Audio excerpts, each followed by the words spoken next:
It's hard to pour beers when 6 guys are fucking you. That's true. That's true. You get jostled a little.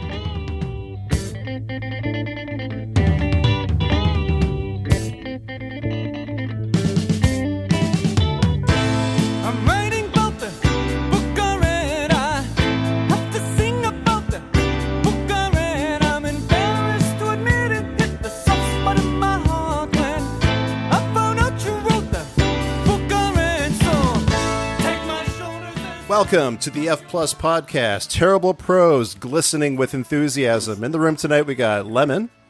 The beginning was a good build-up, and then when the action started, it became very cheesy in the dialogue. The sex talk was lame and not very original, but I did come. Jack Chick. Vlot, I just want to end the Abdalorian pirate slave trade business and set Zorloks free from their clutches. Achilles Heelies. They want to share me like a big stein of beer and pass me around so I can all taste my strudel. Nutshell Gulag. The Dark One had finally accepted me just in time for everything to change, because Vane's brother, the crocodile, had just arrived on Neverland soil, and he's not alone. And somehow only now for the first time on the podcast, it's Turtle. Yay! He teases, he entices, he sucks, he fucks, and his machines do the rest. This is how the legend of Dr. Jack-Me-Off was born. Yes. Yes. Yes. Yes. And Boots Rain Gear. As much as that prospect terrifies her, Luana cannot deny being intrigued by the hybrid she is to marry, with his strange eyes full of stars, his majestic wings, and his hypnotic voice.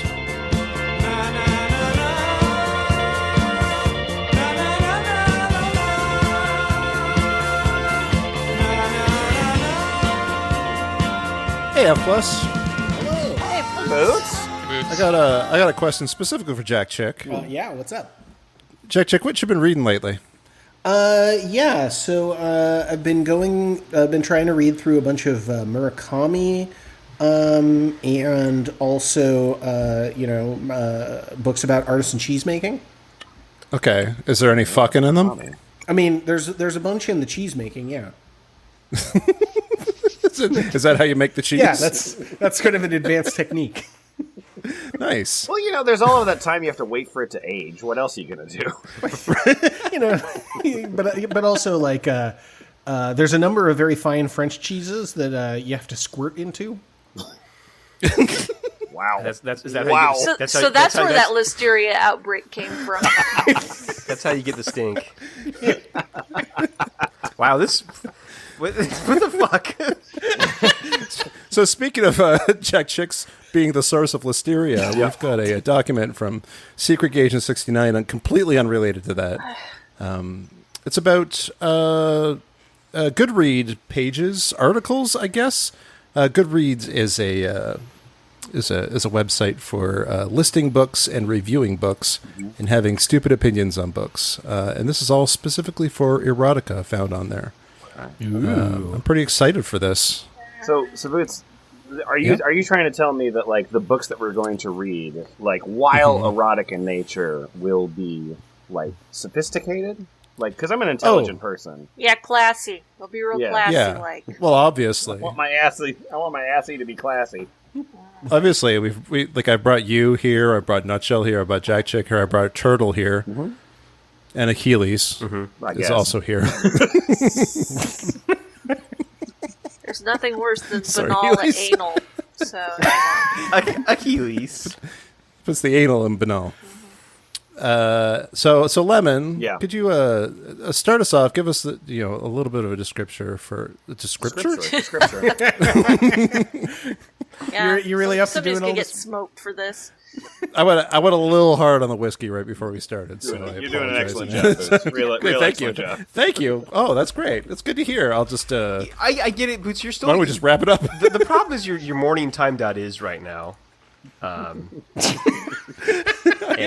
time.is. Time.is is gone. We had to use time.gov. Everything's been thrown out of whack. I don't know what to do. I'm cutting this part. I'm hosting this episode. Lemon, tell us about Rock Chick Rescue. Oh, sure. You're into Rock Chick Rescue, so that's great. I just want you to know that there's more to erotica than just 50 Shades, whether headed for happily ever after or just a momentary happy ending. These are good examples of what's beyond Christian and Anastasia. Right? Okay. Mm-hmm. Yeah. All right. Okay, great. Now then, Rock Chick number 2. Jet.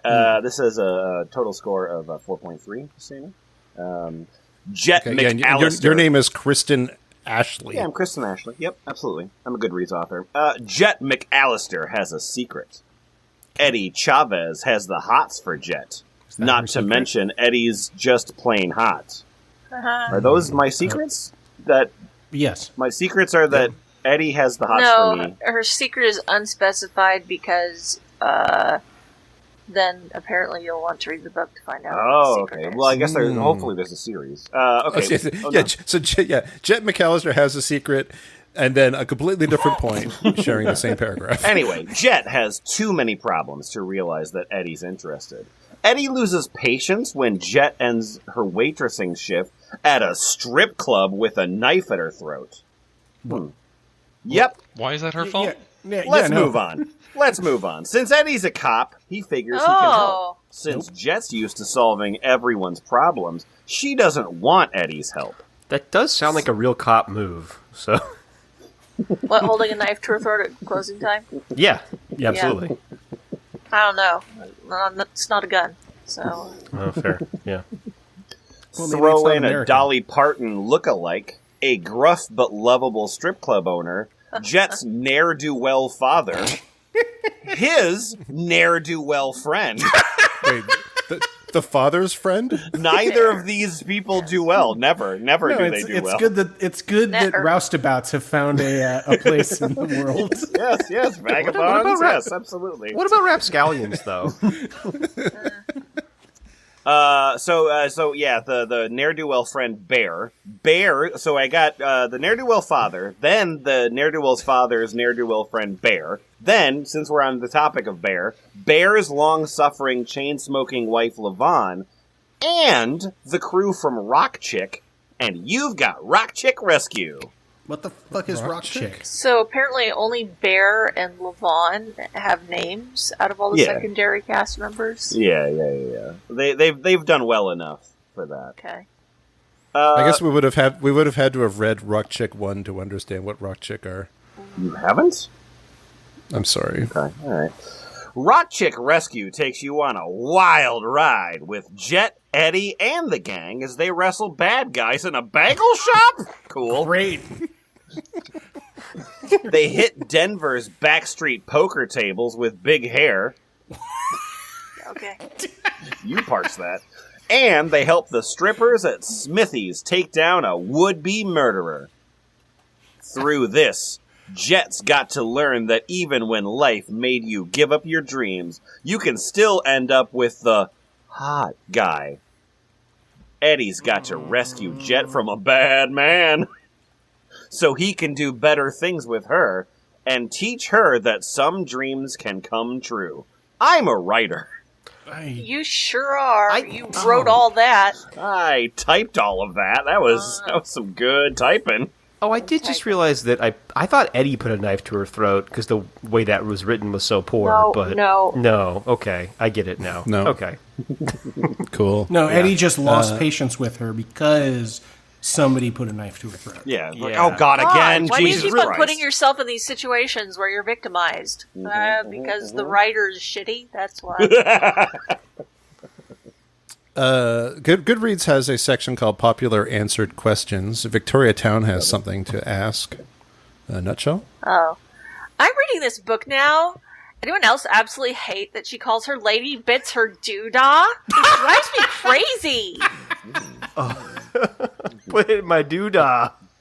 And then Turtle, take wheelie. You're not alone. I also hated her incessant use of the term eek, too. The character seems to be a 13-year-old teenager trapped in the body of a 20-something. Eek, my doodah. Well, since they're all stealing from young adult novels, that's probably the case. So 13 years old would not be a tween-ager. It's right there in the word, man.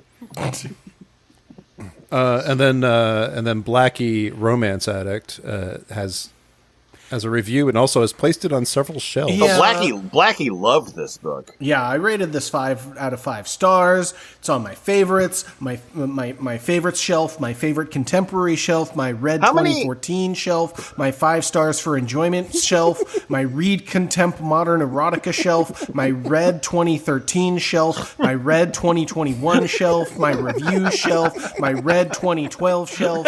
Okay, so this is You just read like this a over yearly, 4 different years. This is just a yearly read for this. Yeah, no, this is Blackie's Anna Karenina right here. Well, 3 years in a row, and then came back 7 years later to be like, you know what? It's been a while. I always find something new in the text. Dog-eared, underlined, highlighter, notes in the margin.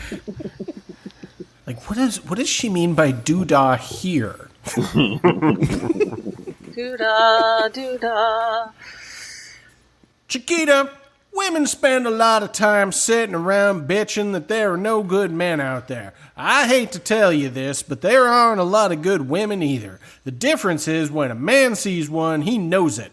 Then he goes after her and wears her down till she's his.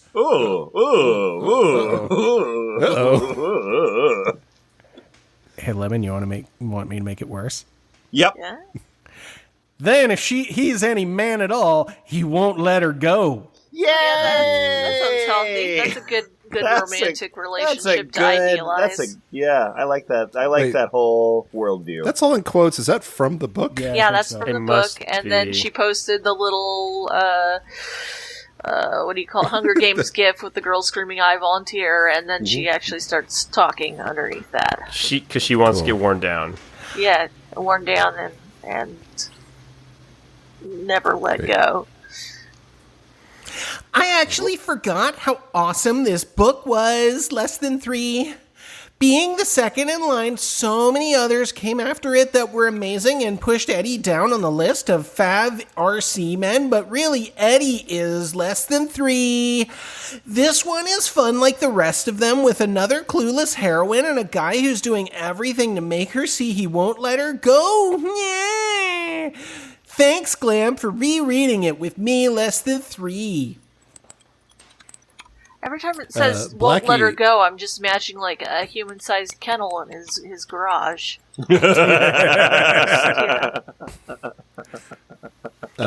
Blackie asterisk Romance Addict asterisk has rated 1,283 books on Goodreads. Yeah. Great. I am right now at this moment creating a Goodreads account in order to find out what else Blackie likes. Great, thank you. You're doing the Lord's work. I sure am. So, Heelies. Sorry. real quick before we move on, has anybody gone to the actual Smut for the Smart list? No. Okay, so Smut for- it's okay. there's a link at the top, and at the beginning, Lemon mentioned there's more to erotica than just 50 Shades. Yeah. Right. So I would just like to state that the number 27 book on the list is 50 Shades of Grey. Well, not a whole I'm lot. surprised it's not higher.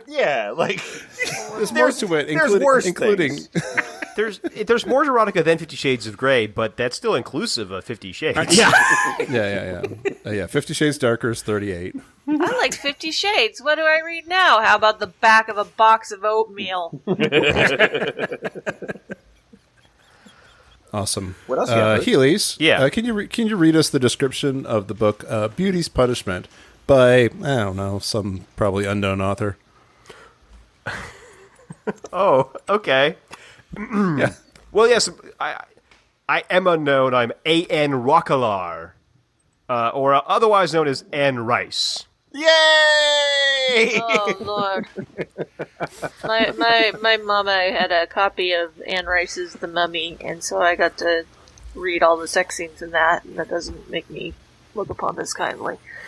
Well, Yeah. this is the delicious and erotically charged sequel to The Claiming of Sleeping Beauty from the author of Beauty's Kingdom. It is impossible to read anything from Anne Rice without using that voice. Yeah.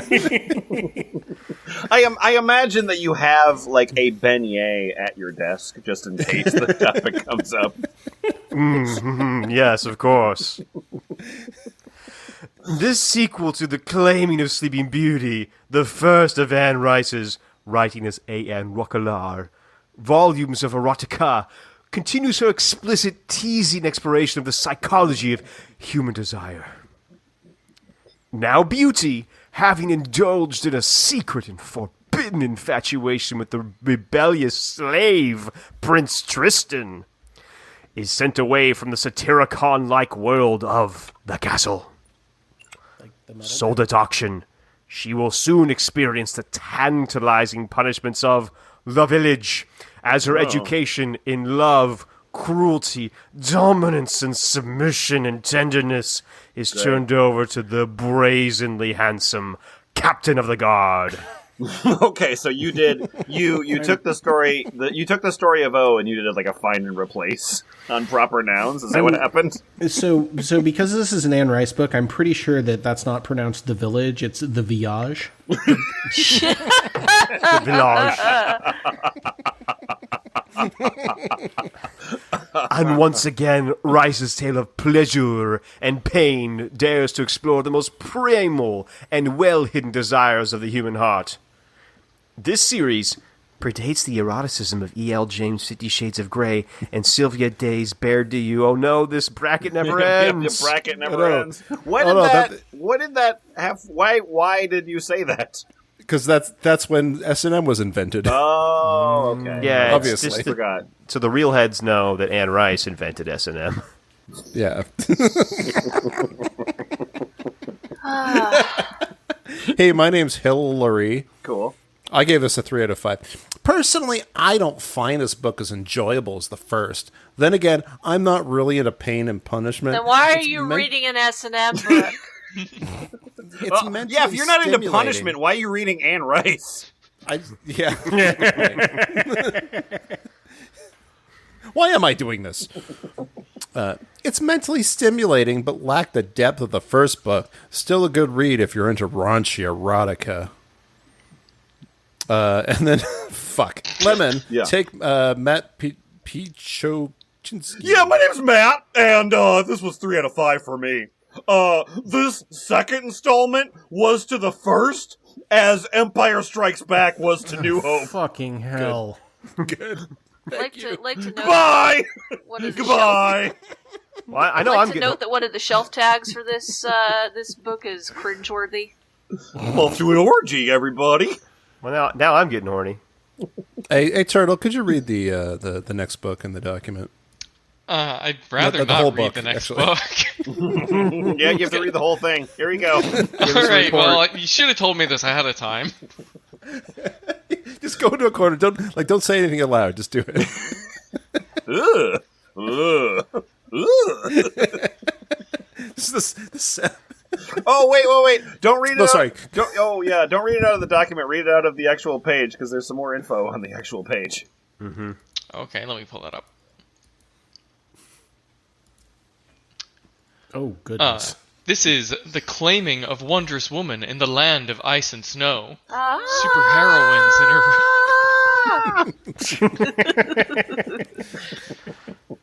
Superheroines in erotic bondage #1. God. What's this? That implies that she's going to make more. What's this, the name of this author? Bella Swan. Cool. Of course. Real cool. quick. Of course it is. Real quick. Good news. They didn't make any more of these. Oh, thank God. This is the Oh, only so it's a book collector's by edition. Bella Swan. Nipped It's it like in the somebody bud. just.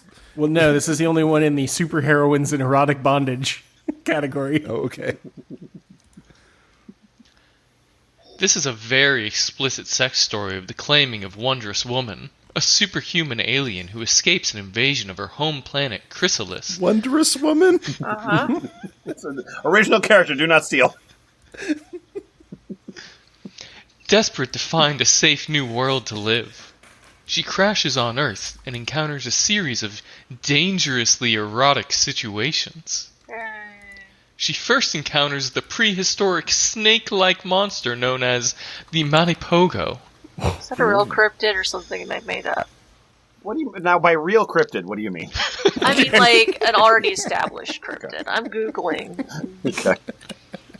I'm just gonna. No, yep. In Canadian folklore, the Manipogo is a lake monster said to live in Lake Manitoba. So, Keep going, Turtle. Yeah. After barely escaping the Manipogo, Wondrous Woman then encounters two CSIS agents who take the complete possession of her as they arrest her and take her back to a secret CSIS lab. CSIS is the Canadian CIA. Okay. Yeah, it makes sense. Good. Are they also in Lake Winnipeg? Yep. Well, that's just where the lab is. Well, I guess we know where the author's from. There she encounters the dangerous Dr. Kanata and his brainwashed lab assistant Julia, who work together to interrogate Wondrous Woman and break her. Kanata is a neighborhood of Ottawa. Oh, good. Dr. Kanata and Julia. Julia! Interrogate Wondrous Woman and break her through a combination of pleasure and pain to Dr. Kanata's will. Warning, explicit sex story with elements of dubious consent, hypnosis, Yay. trance, sleep Right. sex, tentacle sex, dominant male, submissive female, Wow. lactation, anal, and BDSM. Oh, good. Oh my God! This is a Good work Lord, of Bella fiction. Swan. What else can we fit in here? That's what she said. Hey, my name's L. Steele, and I want to tell you about my book. Okay. Yeah. It's called we're in a category called Books About Billionaires. Oh, boy. That's a whole section. It's a whole section, Books About Billionaires. This is The Billionaire's Fake Wife. Thanks, Secret Gaygent 69. Yeah. This is number one of the Big Bad Billionaires series. I'm a big bad billionaire. I never should have agreed to become his fake wife. Sinclair. Sorry. Yeah. Amadeus, Wow. Amadeus. Sorry, this is a name. Amadeus. Sinclair Amadeus Sterling, a.k.a. Mr. Superior Jackass with a God complex. Also my blackmailer. Gulp. The first time I met him, I kneed him in his very well-endowed balls. Don't ask. I'm not gonna. Tall, dark, and gazillionaire growly pants. The only thing that sucks worse than his attitude is his lack of sense of humor. Sadly, he's also the one who can save my business from going bust. So when he offers me the chance to work with him, I can hardly refuse, right? Only catch. I need to be his pretend wife for, hold your breath, 30 days. I have to hold my breath the whole 30 days? I don't think Yep. I could do that. I should have turned and run, but, ellipses, he has the connections to help my sister's failing health, not to mention the money to wipe away my debt. And yeah, that sneaky video recording of him getting me off. OMFG. Wow, yeah. I can see why this is like a sexual character that would Yeah, want to yeah, have yeah. sex with. Yeah. Besides, it's only 30 days. It's not like I'm in danger of falling in love with London's most notorious bachelor. Then he reveals the real reason for the charade. Sorry, London. Then he reveals the real reason for the charade. Yeah, thank you. Thank you. Thank you. And everything changes. Note, this is an enemies to lovers fake marriage billionaire romance featuring a hot, possessive billionaire and the curvy Spitfire who dares to go toe-to-toe with him. Oh, that's not like 50 Shades of Grey at all. Yeah, I really got the sense that the female character was a Spitfire there. Yeah. It's very different because I think she's like little in 50 Shades, and this one's curvy. That's the difference. Okay. Yeah. Right, yeah. Hey, Nutshell, could you read this excerpt from this book for us, please? Sure, it starts with a quote that says, "You must forgive my lips. They find pleasure in the most unusual places. A Goodyear director, Ridley Scott." And actually, even before that is an ad for another thing. Yes, claim your free contemporary romance box set. Summer. Slap, slap, kiss, kiss. Huh? I stare at the bartender. AKA, there's a thin line between love and hate. He shakes out the crimson liquid into my glass. Nah, I snort. Why would she allow him to control her and after he insulted her? It's the chemistry between them. He lowers his head. You have to admit that when the man is arrogant and the woman resists, it's a challenge to both of them to see who blinks first, huh? Oh man, it's too bad that Dracula has to take work as a bartender. Why? I wave my hand in the air. Because they hate each other? Because, he chuckles, the girl in school whose braids I pulled and teased mercilessly is the one who I proposed to, I have. His face lights up. You get it now? Yeah, no. A headache begins to pound at my temples. This crash course in pop psychology is not why I came to my favorite bar in Islington to meet my best friend, who is, I glance at the face of my phone, 30 minutes late. Man, what amazing what dialogue. Prose. These, Really good prose. Yeah. You know what they say, kiss, kiss, slap, slap. No, stop, slap, kiss, kiss, Lemon. Come on. Okay. Sorry about that. Yeah, we got a book here called Billionaire Boss. Excuse me. Look, I know that there's another book. But we're not done. But Lemon, that book is called Billionaire Boss Hole. Oh, okay. I know Lemon, that there's another book. Do you All want right, to read? can you read the review for the first one by Lucia? Yeah, my name's a good point. Lucia, maybe. And this is a formal petition for the hero to wash his ass and balls. He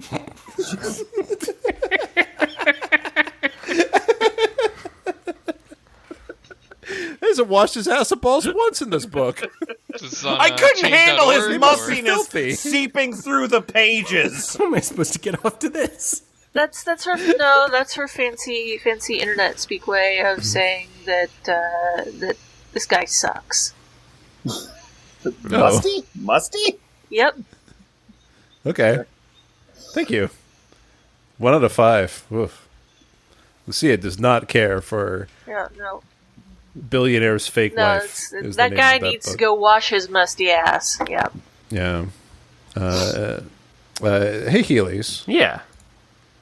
Tell us a little bit about Billionaire Boss Hole. by Billionaire Laura boss Lee. hole.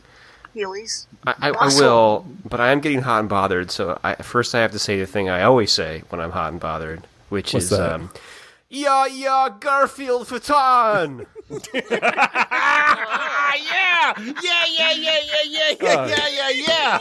And you fit it in so elegantly. Really natural feeling. That's how you know I'm gonna start. This is our first recording following Garbage Day. Would you like to explain what just happened?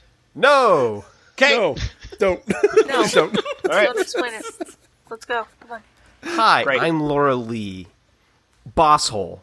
Boss hole. Noun. Diacritics. 1. A person who turns into a massive jerk 10 seconds after being made supervisor. 2. An employer completely devoid of empathy or concern for anyone else. 3. A manager with whom you often disagree. Also see jerk boss, $, $hole, and egomaniac. Wow. Do you know No the one? swearing on Goodreads. Do you know the one thing you should never do at work? Your boss. Oh, cute. I like it. Yeah. Sadly, following that particular piece of advice is much easier said than done. I haven't had a problem with it. Yeah, disagree. What? It's just you, lady. It's just you. Oh, man. Wait a minute, how many jobs have you had? You mean you've had more than 3 jobs and you never fucked your boss once? Yeah, I'm How did you get those jobs? Oh. I'm Garfield Ton all over my office. Twice. Yeah. You can't bank them. Ronan Maxwell is hands down the sexiest man I've ever met. He's also Rowan Atkinson. He's also the pushiest, most demanding, most arrogant SOB on the planet. And even though I can't stand him, I never stop wondering how his ridiculously pretty mouth would feel against my skin. Or whether or not that bulge in his pants is as impressive as it seems. For 2 years, I had it under control. But then one late night, all that changed. Now that I know firsthand how electrifying his touch can be, I want him more than ever.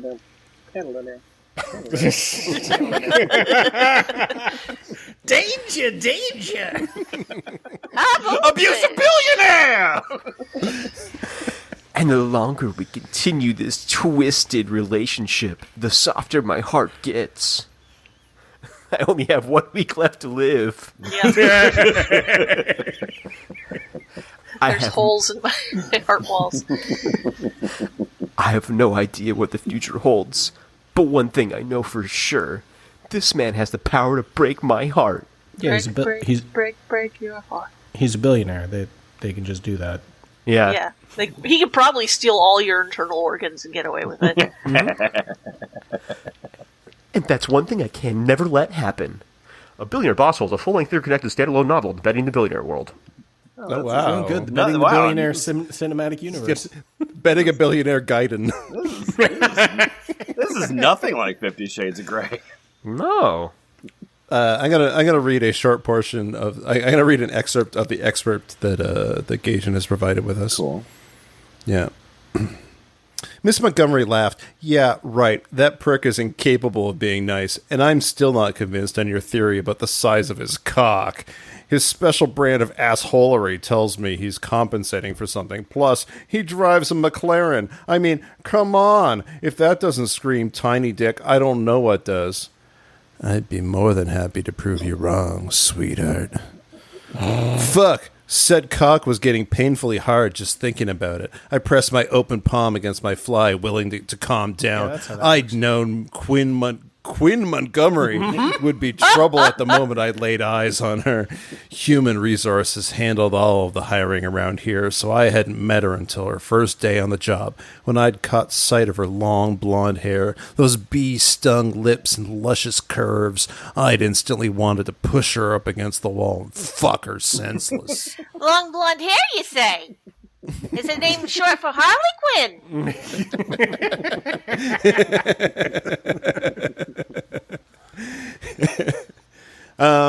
Hey, I don't know, Jack Chick. Yeah. We're going to move in the category called I Gotta Love Aliens. Oh, no, but there's another book that I'm sure is nothing like 50 Shades of Grey. Right, yeah, Billionaires, Angels. Down to the masks on the cover. Billionaires, Angels, Archangel Kisses by P.T. No, but I want to go to a prime mating agency.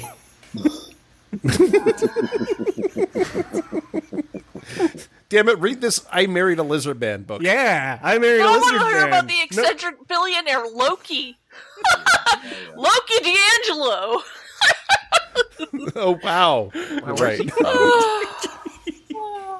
Okay, so this book is called I Married a Lizard Man. It is by Regine Abel. It is the first in the Prime Mating Agency series. Regine Abel is a USA Today best-selling author. I don't believe that's a thing. Yeah. The tagline is scaly, grumpy, but oh so cuddly. As a third daughter on the farming colony of Materion, Susan's future prospects aren't too promising. A pretty face, top-notch skills, and hard work mean nothing if your dowry doesn't include fertile lands. With her 25th birthday approaching and no suitors even remotely sniffing in her general direction, Susan will be forced to leave the family lands to work as an indentured servant in the capital city. Her only way out is to settle for an arranged marriage through the PMA, the Prime Mating Agency. She just never expected to be paired to a grumpy, massive lizard man, and above all, not to grow so fond of his scales and quirky ways. I'm imagining now that the sexy character is Squidward. One hopes. Sure. With everything going on, the last thing Olix needs is a mate, especially a squishy, scaleless off-worlder with strange ways and an obsession with farming. He is a hunter, not a dirt digger. The seer must have been mistaken when she insisted that, for the sake of the people, he take a mate from the stars. How can such a tiny thing be their salvation? And yet, his Susan's softness is disturbingly addictive while hiding a surprising resilience. With his ancestral lands on the line and the future of the clans threatened, could this wisp of a woman turn their fate around? And could it? Could they? You're asking me? Yes. Yeah, read this book next. I just discovered that Goodreads has a nice top shelves for any book listed, and you see that 40 people have put this on their marriage of convenience shelf. Mm-hmm. It's in the shelves of kissing books. Yeah. What even is this? Yeah. 14 people put it on virgin heroin. Books that made me lose friends. Did not finish, 9 people.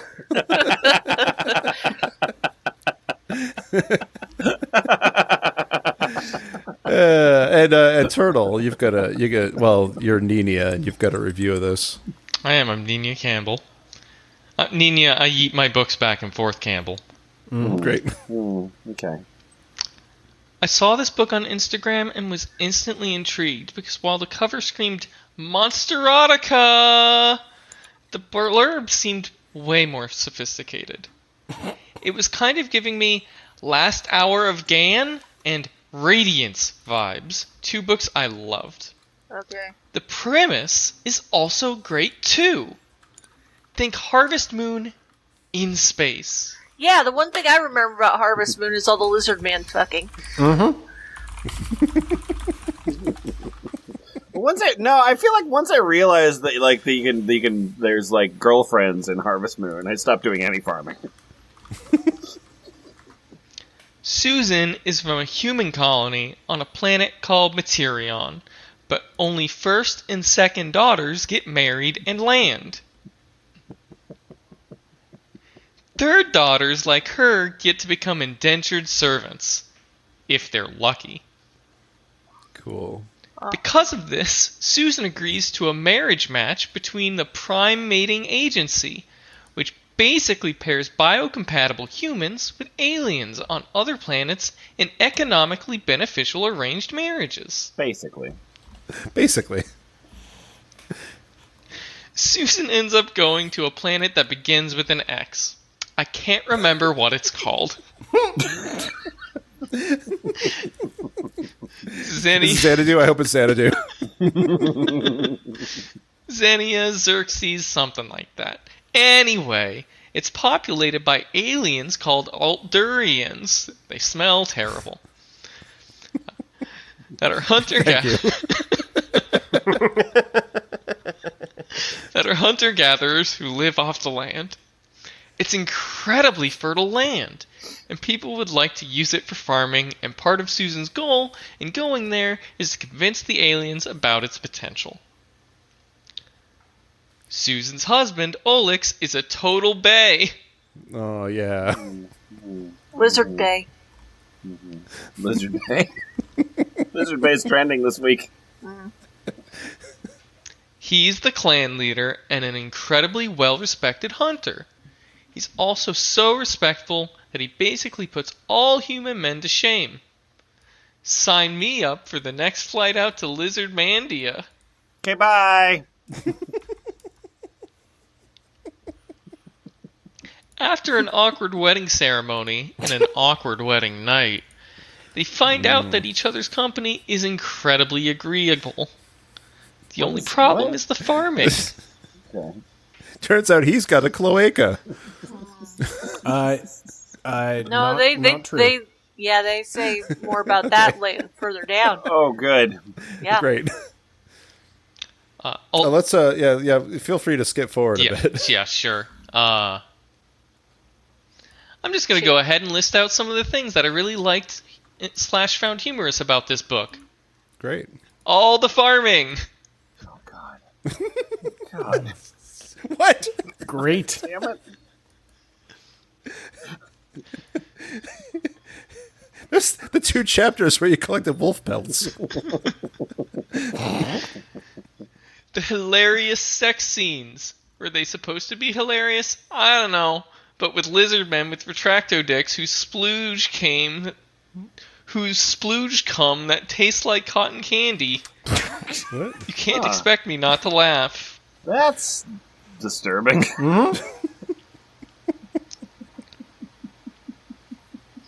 God, cotton candy jizz. All right, never mind. Yeah. I'm fine with it. It's fine. It's fine. It's this ain't Killer Clowns from Outer Space XXX. Marriage of Convenience. High No, key. you forgot part of the hilarious sex scenes. Oh, I did. I did forget part of hilarious sex scenes. You're right. Thank you, Nacho. Yeah. Also, he is so pleased at the honor of being her first that he wears her blood-stained bed sheets. Jesus Christ! OMG! Vagina Haver here. If it's her first time, Yep. or his first time, or Uh-huh. their first time, Yep. and they bleed, Yep. you did it wrong. You injured them. You I don't suck. know. Would you I feel like say? Would you say that if he's a lizard man with a retracto dick? He still Feels like that'd be at a sucks. disadvantage. Marriage of Convenience. High key, one of my favorite tropes, and it's handled really well here. Is it? Favorite? That's your favorite thing in Yeah. porn? Is when people are married for convenience? All right. Yeah, I don't like anything else that they like here. This is all bad. Great. All right. Well, but you're obviously blown away by how fun it was. So, Heelies, what the fuck did you find? The Heelies found a couple things, and I like them both. I like a lot of them. What's that first thing you found? Well, let me read the description to you, then I'll tell you what it is. Great. Thank you. This is by Fanny Tucker. Cajoled into joining her friend Jennifer at Miami's hottest nightclub, Naomi has little hope of finally meeting the man who can satisfy her strange, unfulfilled fantasies. When she meets Chuck, she quickly realizes that his obsession with all things big makes him the perfect man for her kinky desires. Things really heat up when he gets Naomi home, and she reveals the true nature of her lust. This is the story yeah. Nostril fucked by the micropenis. Surprise! Can I Somebody read you the clinging titles? to the rules of the Tingleverse title thing, but not the Yeah. spirit. Nope. Yeah. Can I read you the titles of a few other books by Fanny Tucker? Yeah, please. Yeah. Yeah. There's Garden Gnome Gangbang, Okay. Ravaged by the Gingerbread Man, Yep, that makes sense. I Fucked the Puppet, and then I Begged by Fucked the the Groceries. Yeah, I fucked the puppet. That one has an average of 3.2 stars. Has a very good book cover. Hey, Bliss. Yeah. My name's MJ Edwards. Mm-hmm. Experience satisfaction like no other. Have you ever needed to go so bad it hurt? And when you finally went, how did it make you feel? Pretty good. Good? Of course Oh, yeah, it did. yeah. Of course it did. Don't be afraid to admit it. Stella Stipsy has been in the bathroom so long, she's forgotten just how good a satisfying poo can be. Until one day, she lays one out that makes her feel so alive, she realizes something that exhilarating must have a higher purpose. It must be here for a reason. Because when you have the perfect poo, our emotions can get the better of us. Or could it really be true love? Her in the toilet? 2 people are currently reading this. 87 people want to read this. Like right now as we speak. Also, under the covers with a flashlight. With a flashlight in it. I want to tell you a little bit about Accidentally Fated.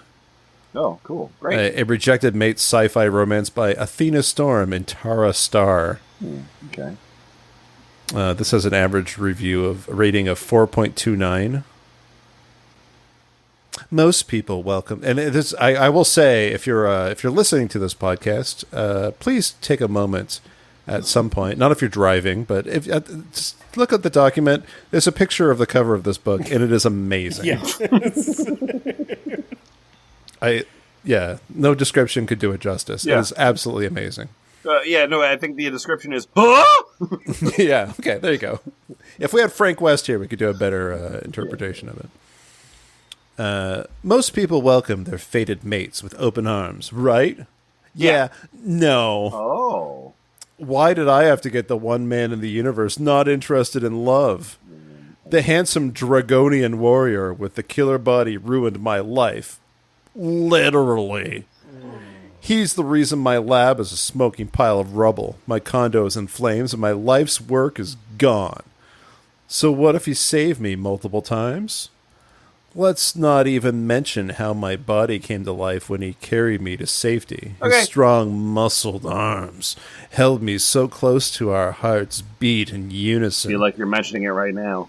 Yeah, that's sweet and all, but let's talk about my ruined life. Great! Yay! Yeah, how after him I'm ruined for any other man. How my mind is ruined with excitement when I'm next to him. How my body has been ruined with the desire for his touch. My whole life is gone. I'm completely at the mercy of his hungry eyes and cold heart.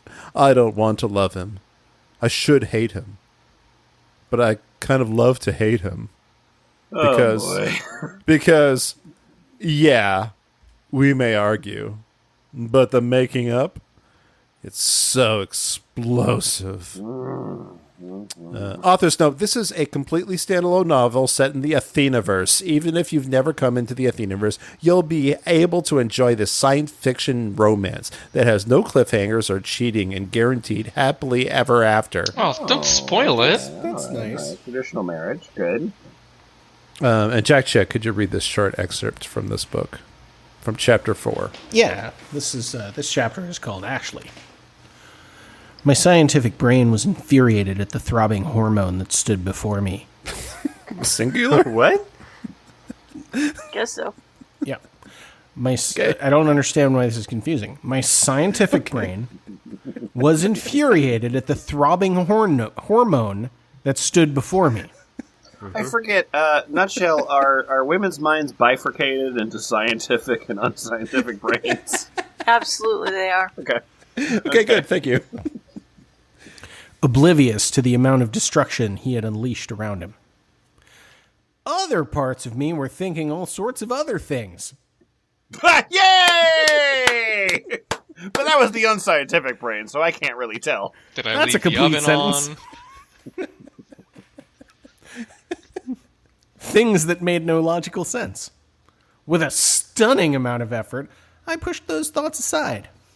We stood, eye to eye, daring the other to blink. I had to admit, watching him get dressed down was very satisfying, as was watching his muscles clench in frustration. Damn it, move on, Renee. I'm sure there was a scientific explanation for these conflicting thoughts, but I wasn't too interested in exploring that right now.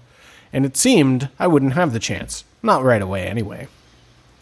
This is one of the virginiest books we've ever read. Yeah. Yeah. I want to hear more of it. The next book in the document is called I Promise for Vor, and it's about a person named Vor, and it doesn't seem to be about eating people, so that's boring. No.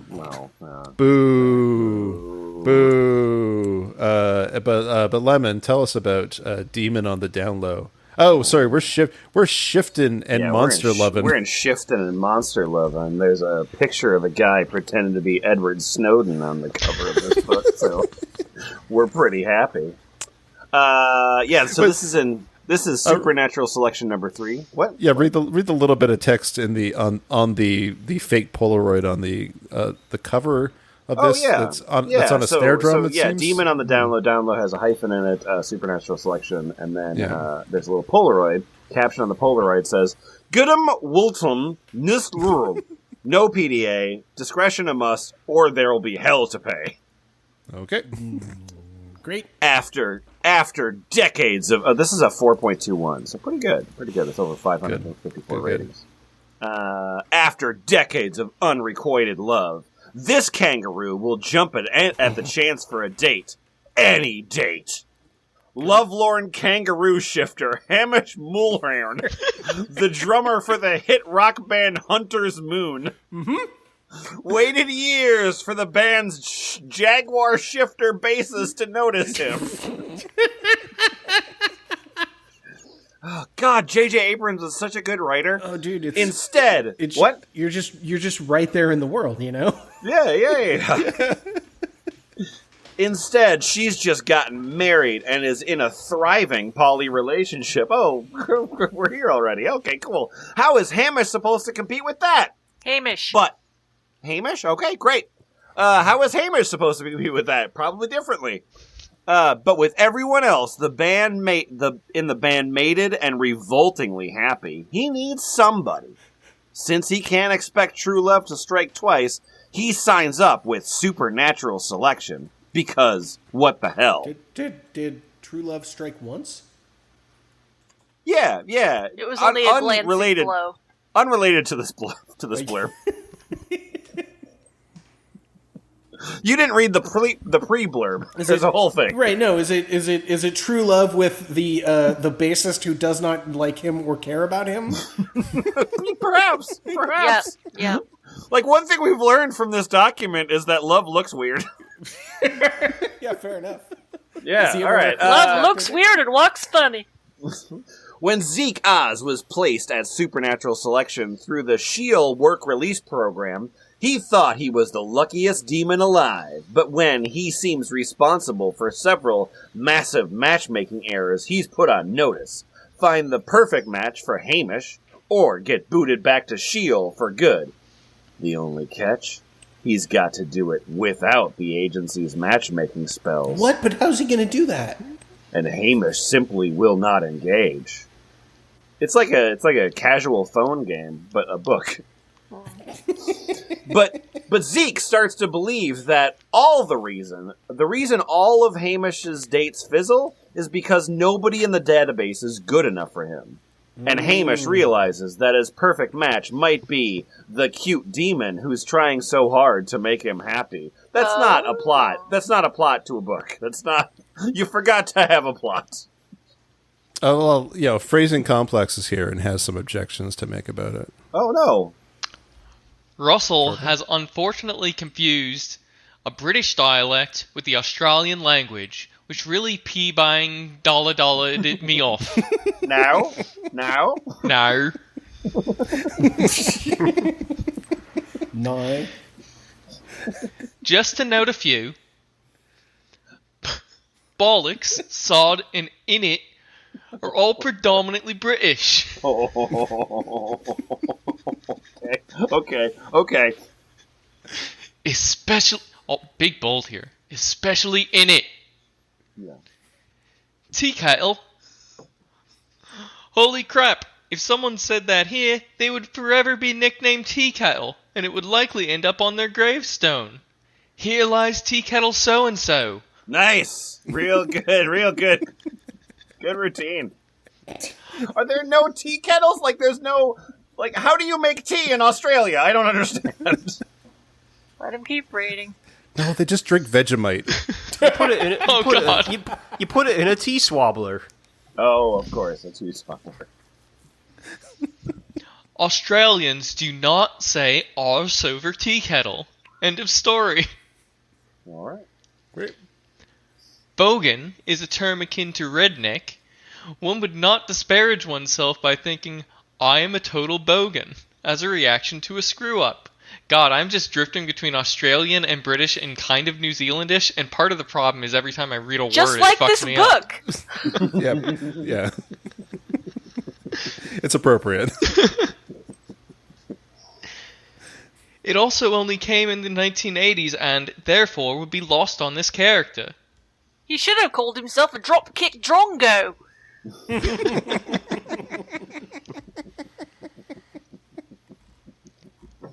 The Victorians didn't send the convicts to Botany Bay as they were still the English then. Australia had yet to even be named Australia.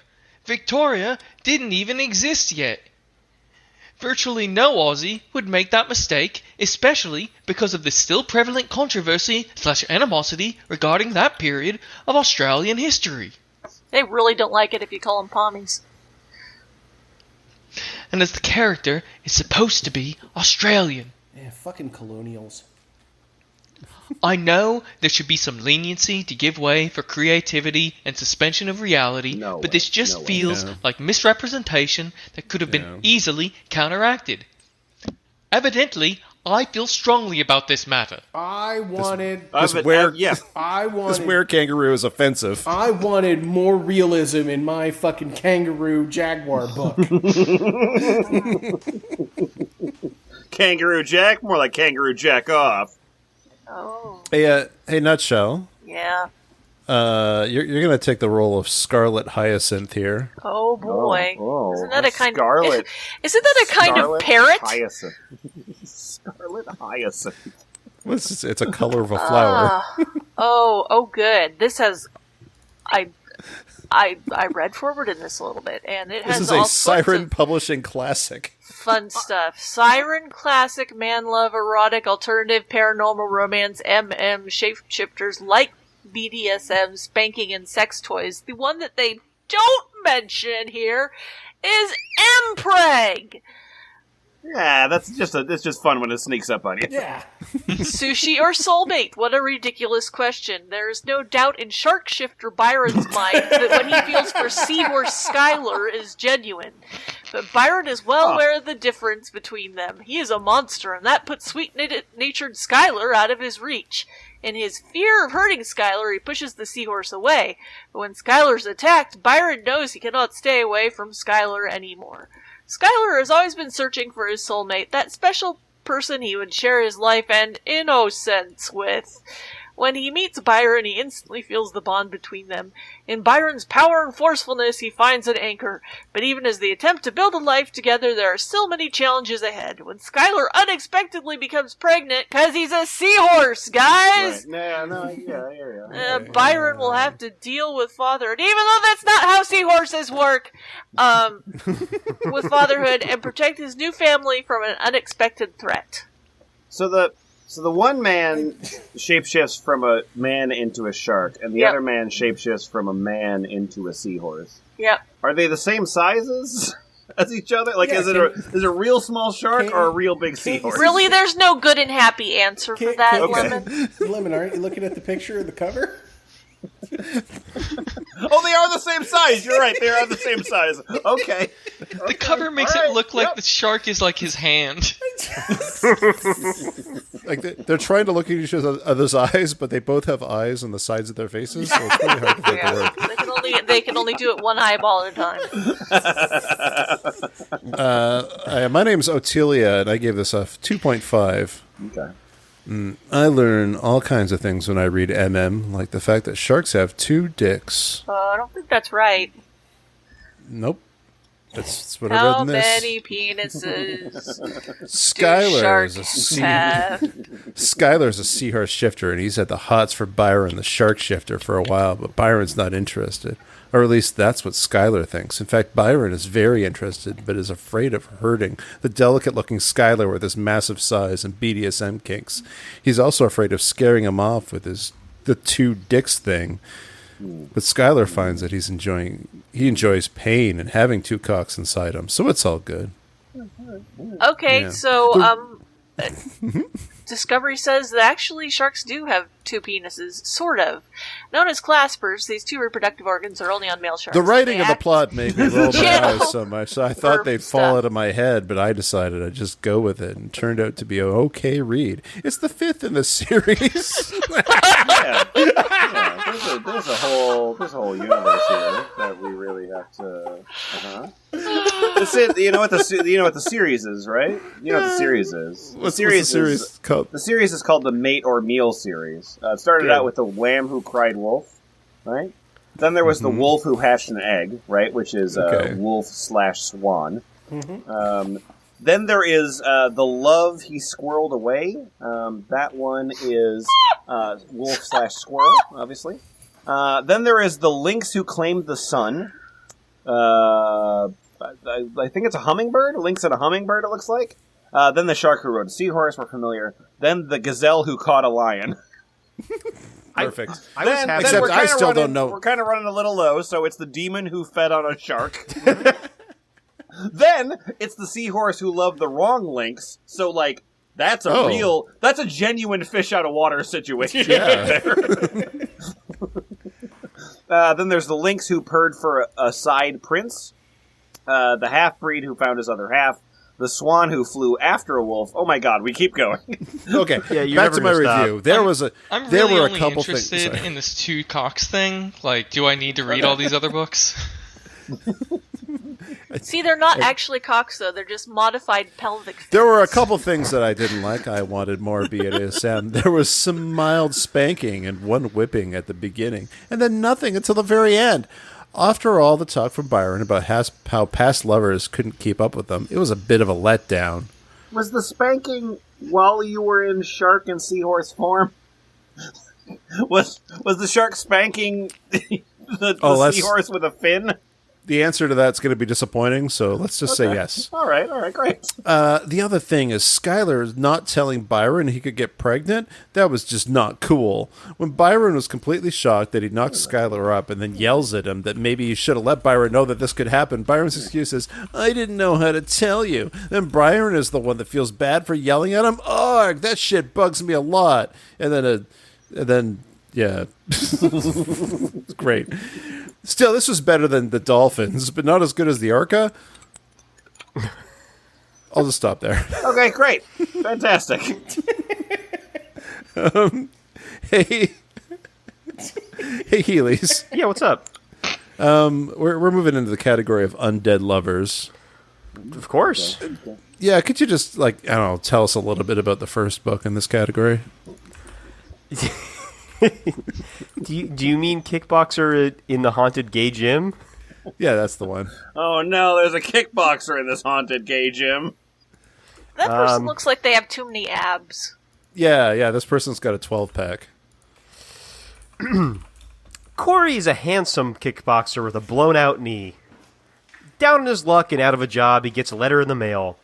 He's won a free lifelong membership to a legendary gym. But wait, wasn't that closed down? The Hanan gym was closed down, but it's reopening just for Corey. The ghosts need a hot jock-bodied medium to contact the earth again. And in this gym, you'll be tantalized by the ghosts and spirits of sex and lust in ways his tight, athletic body has never seen before. The ghosts of gay sex will visit Corey 3 times. And go ahead and please just read a short excerpt from this. Corey's jockstrap slid down his beefy thighs and dropped to the floor.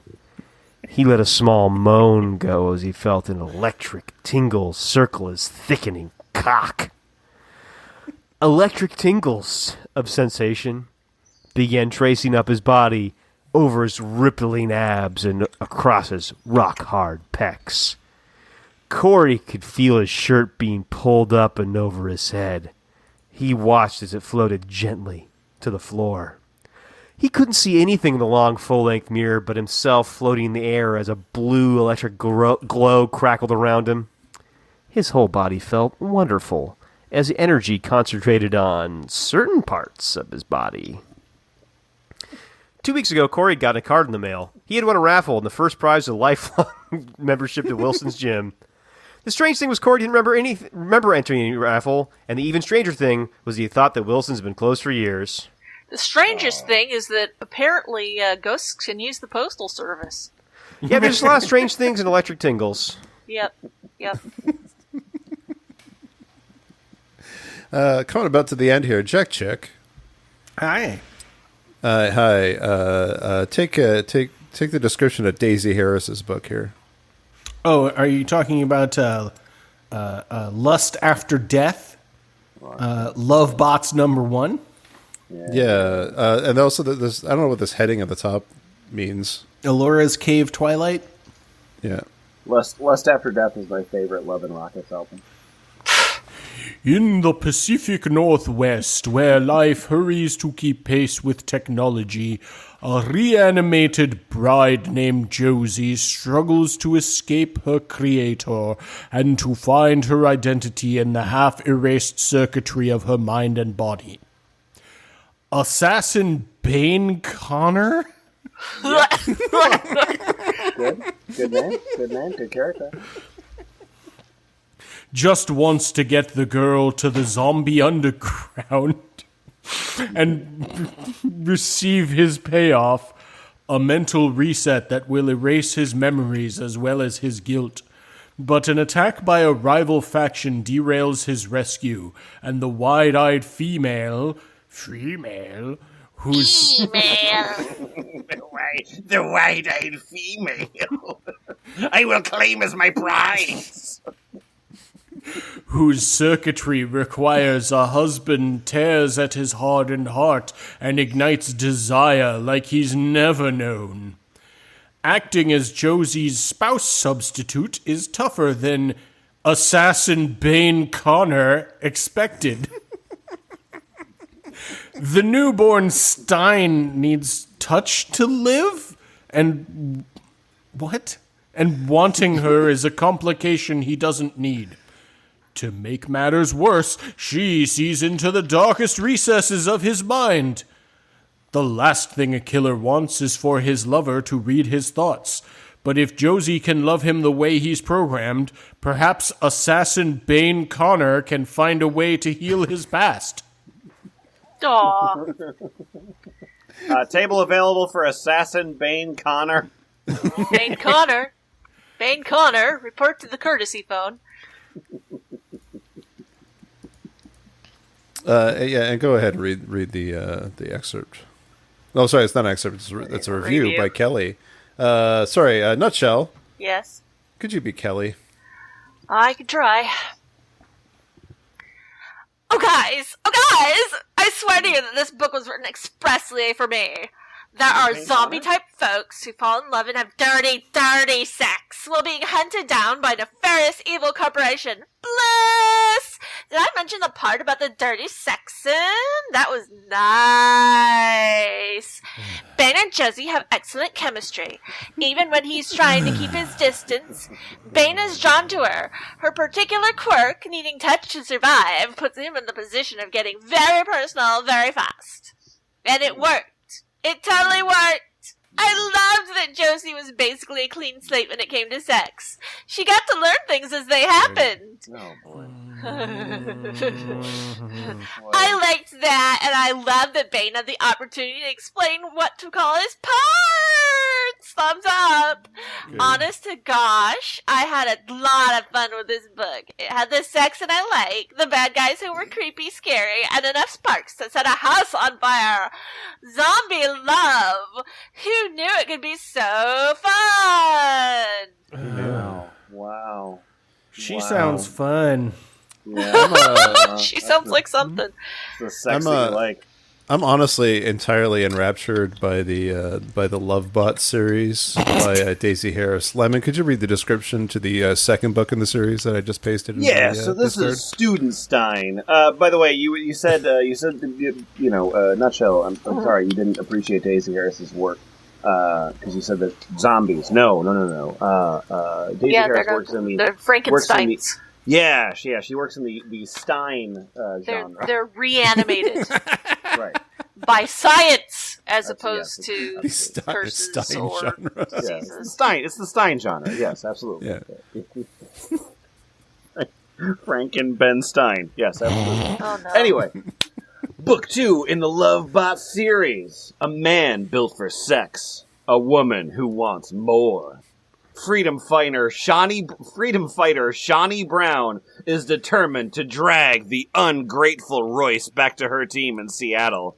Despite his denial of mistreatment, she wants to give him a chance at a better life.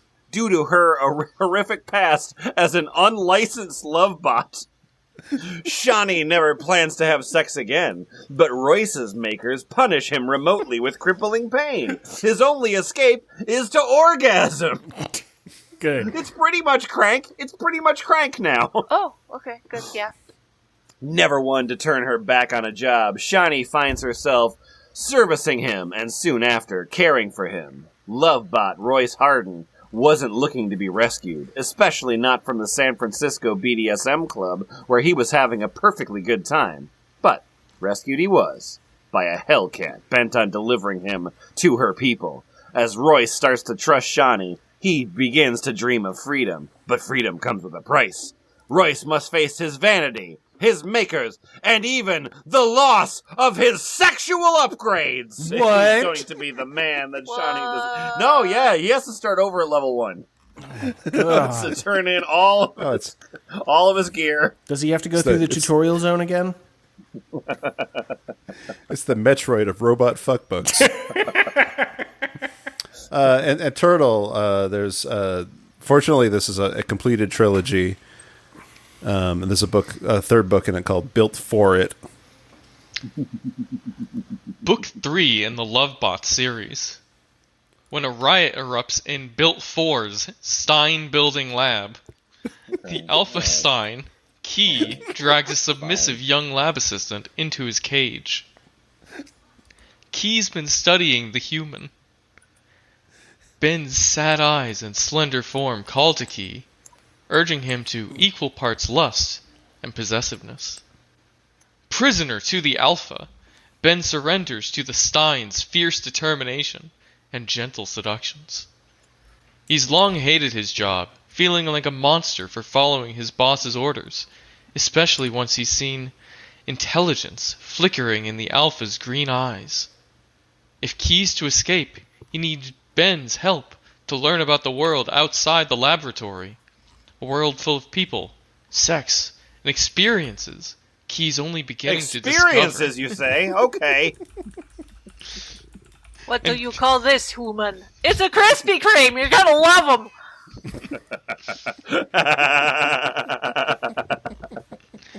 Guilt-ridden over the things he's done, Ben can only forgive himself if the Alpha forgives his sins first. Jack Chick just found the website for Kelly Apple. And Kelly Apple's promise to the reader is that, yes, I will write weird porn, like weird interspecies porn, but it'll always be a happily ever after guarantee at the end. That's great. It's always guaranteed. Kelly is that lovely reviewer that Nutshell just read. Yeah. Oh, I've actually heard of the Haunted Vagina. I've heard of Carlton Mellick III because he's a bizarro fiction writer. He does all the. There was one. Oh yeah, and he lives in Portland, Oregon too. He wrote one about killer clowns made out of candy, who eat people, but somebody falls in love with one. And, yeah. Nice. Kelly's written a lot of books. Jack Chick, sorry, there's one other one you found that I'm really excited by. Oh yeah. It's already October when we're recording this. Knowing our release schedule, will probably be January when it comes out. So that's generous. So this one is called A Partridge in a Pregnancy, just in time for Christmas. And a pregnancy. It doesn't work, no. Nope, sure doesn't. Haven't quite scanned. There are a lot of places I'd rather spend Christmas Eve morning than on a cold, snowy sidewalk outside someone else's home. I'd kill to be sitting beside a fireplace, drinking cocoa, wearing flannel pajamas, and reading a book. Instead, I'm here, standing in front of my one-night stand's house, working up the courage to ring the doorbell and tell him I'm pregnant. Why are you Nixon? I thought he was going for Garrison Keillor. Okay. No, I was doing Nixon. Oh, okay. All right.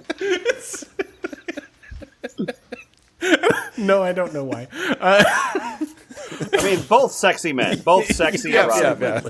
Equally. I hate that term, one-night stand.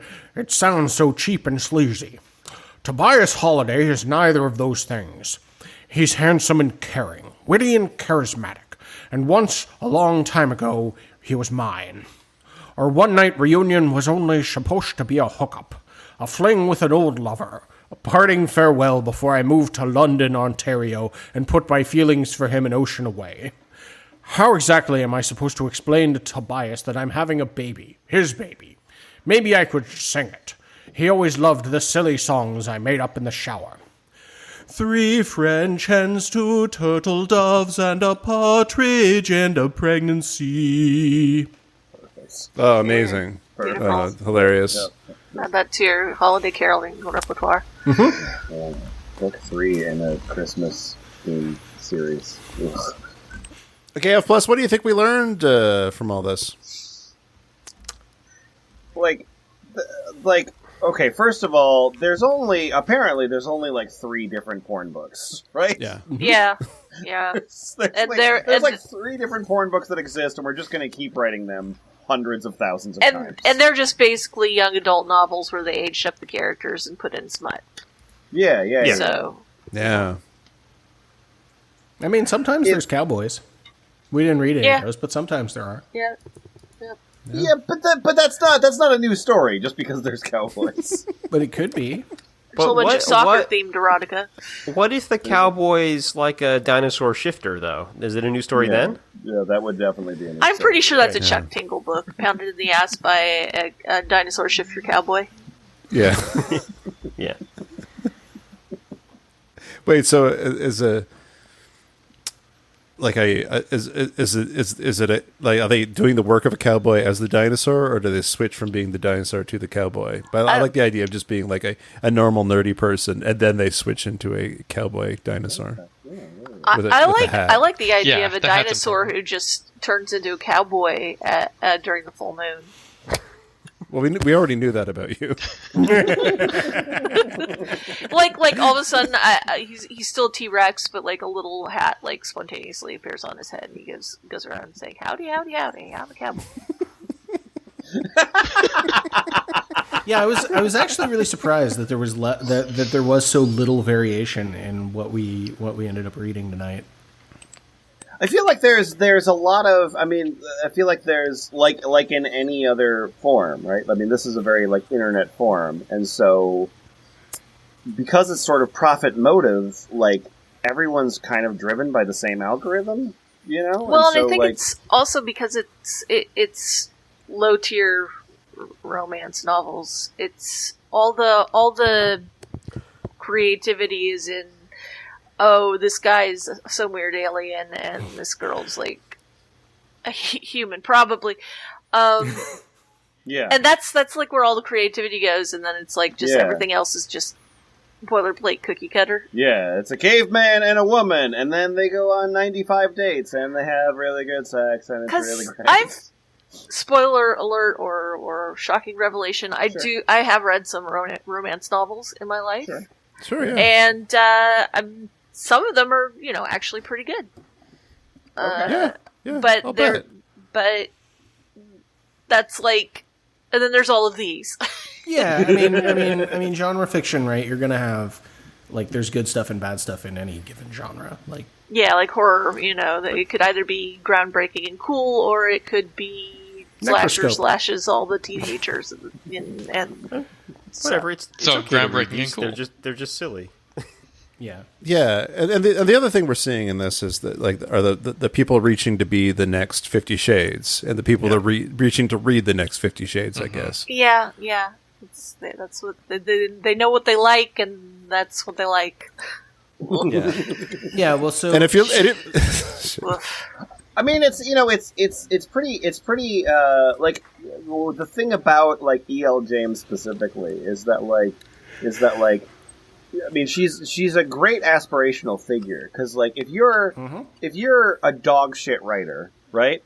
Like you can be like, well, this woman called herself fucking Snow Dragon. Like, she called herself Ice Dragon Moon Queen. And wrote Twilight porn and made a gazillion dollars. yeah. and if you write Twilight porn and want to make no dollars, you can come to Ball Pit. That's BALLP.IT. Thank you. Awkward Bye. silence. Bye. Young Humma, hey. Hey. Tommy Scratch B. Hey, little lady, how you feeling? It's Humma Boo at the crib, just chillin'. Trying to figure out what I'm gonna do today. How about you throw on something sexy and come my way? I got a treat for you and you're gonna like it. I hear those giggles, go ahead and get excited. You say in bed that your man is a lame guy. Having sex with him is just like watching paint dry.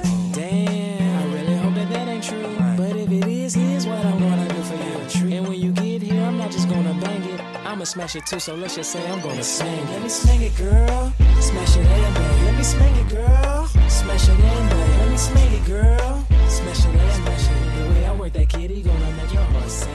Just under the covers with a flashlight. No, it's a flashlight. Honey. You got a flashlight stuck into a flashlight. It stabilizes it. As if they've never made a glow-in-the-dark flashlight. Have they made Glow one with in an LED light though? dark.